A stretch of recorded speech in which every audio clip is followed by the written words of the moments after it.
ntabwo ikiri ikibuga cy'abantu bashaka gukora ubujura cyangwa bashaka gukora ubujura nabi. Ntabwo abanyarwanda bakwiye kurara bataryamye kubera ko hari umuntu ushaka kubatwara twabakoreye. Ni intego rero dukomeyeho kugira ngo umutoza w'ikirenga nicyo yadutoje tugomba gukomeza muri iyo nzira.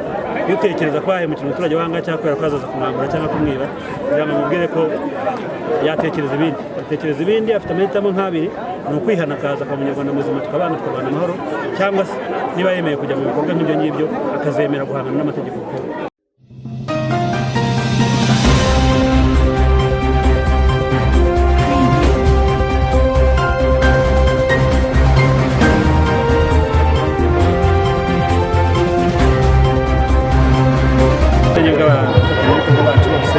Uhereye ku ntavogerwa abaturage b'umurenge wacu barabyumvise bumva ko hari urwego dukwiye kurenga.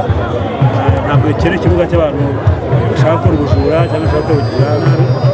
Ibyo turabyemeranya kandi tukabigendanamo. Icyavuyemo rero kugira ngo murabibona, tugiye tugira igihe kirekire rwose tumvise abandi bashaka kurya ibyo batakoreye cyangwa se n'igihe babikoze bagafatwa bagahabwa ibijyanye n'itegeko. Mwishimira iki? Twishimira ibyo tugezeho kugira ngo turi mu bihe byiza cyane, turi mu gihe twishimira imyaka 29 twibona nk'abanyarwanda. Iki rero ni kimwe muri byinshi twishimira kandi twakoreye nk'intavogerwa z'umurenge wa Rubavu. Nizera ko ni imbaraga ziba ziyongereye muri sava kugira ngo dushobore kuba cyane. Ni ubufatanye n'ubundi niyo ntwaro ikomeye tugira aha ngaha, tuzakomeza. Kandi ubu twatangiye gahunda yitwa Njye Nawe Umujishi w'iterambere iwacu. Ni ukuvuga ngo nta rwego na rumwe, nta muturage wacu n'umwe, nta mufatanyabikorwa wacu n'umwe twifuza ko asigara inyuma. Turashaka kugira ngo dukomeze iyi ntambwe y'ubufatanye, byose bituganisha heza kurushaho turi gusa.